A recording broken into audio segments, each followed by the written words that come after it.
Why are you addicted to Halo, Chris? I don't know. I just like, I like the style. I like the art style. I like the sound design. I like the story. I like the gameplay. I like the gameplay concept. It just, this game clicks with me more than most games. I don't know what it is. I actually have a video that I've written out about why I like Halo so much. I consider it really is like my Zelda. And I think to a lot of people that's a very weird... It's a very weird thing to hold so close, because it ultimately boils down to just kind of shooting aliens.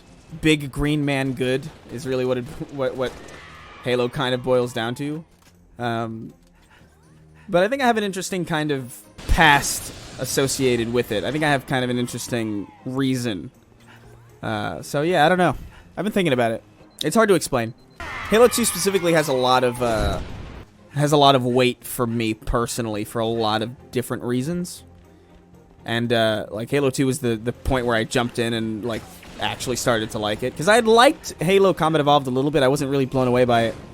But I think Halo 2 found me at like a particularly poignant time, because I remember, I'm trying to be good at the game and still tell this kind of personal story. I think I've told this story before, but like, I remember Halo 2 was like, I had played it a few years after like a pretty heavy loss in the family, and it was starting to really kind of weigh on me about like where I was at the time, because I was, you know, a kid.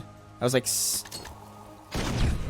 not even a teenager yet, like about to be, and my family was super religious, so I would get a lot of people telling me like shortly afterwards, like, oh hey, you know, shit happens, it's God's plan. And I remember just being like, what the fuck is that? Why would you say that to a kid? Like it's fucking, like it's a plan that this shit happens.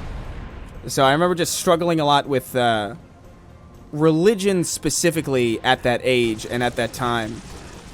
And then Halo 2 comes out, and it's just this fun little video game.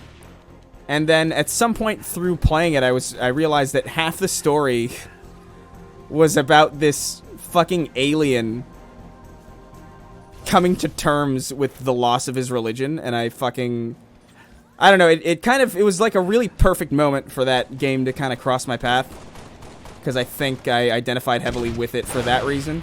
On top of it just being a super fun game. So I think that's why it kind of really sucked me in. I mean, it's a cool story in its own right, like of its own accord. It's a fucking badass story, but the fact that it's like, the fact that the story of a single-player FPS resonated with me at all, I thought was something interesting, because I hadn't really seen that in FPSs before. Like, even Half-Life, for as good as the story is, it doesn't really deal with any themes that are particularly personal. You know what I mean? It is really just kind of this story about an everyman put in like a ridiculous, out of this world situation, like this kind of scientist who's forced to be a warrior. It's not really that thematic or particularly deep in any way, and that's not to say that Halo 2 is like super deep or anything. I just think it's dealing with super interesting themes and topics.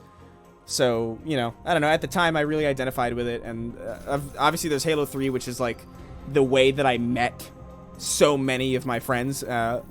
My best friend in the world is somebody that I still talk to. He's in Europe, and I've never met him in person, but we met on Halo 3, and there's still a lot of people like that I've met on Halo 3 that like,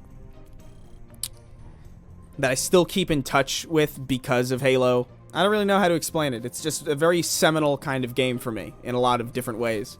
It's kind of solely responsible for literally everything that has happened in my life after I came across it. Like, the reason my best friends are who they are is because they also played Halo. The reason that I have the kind of perception of politics that I do is because of the way Halo 2's story specifically affected me. The reason that I'm fucking...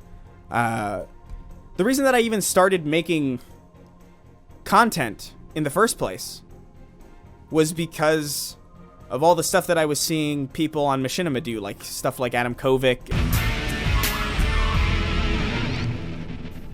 Hey guys, and welcome to Inside Halo. This is the Dead Pixel reporting from Snowbound. At the time, Lyle. Oh my god!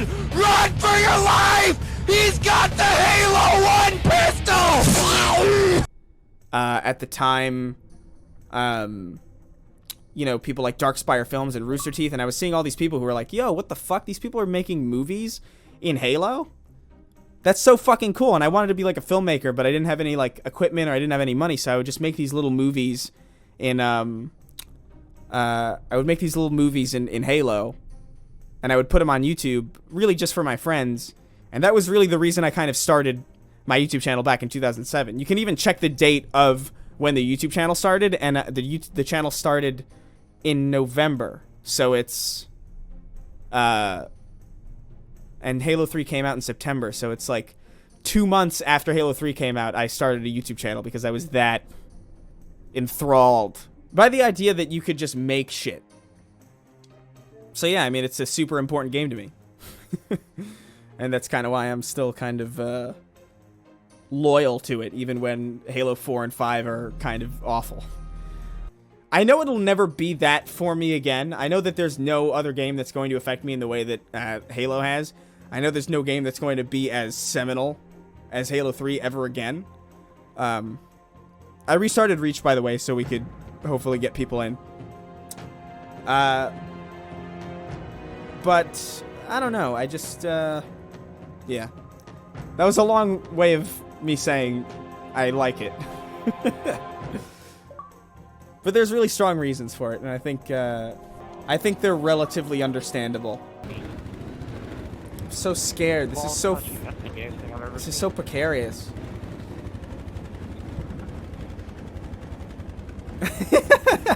What the fuck?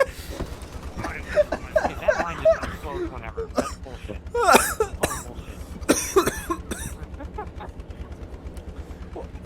Chris, you don't want to get a hernia. I just love watching people fall.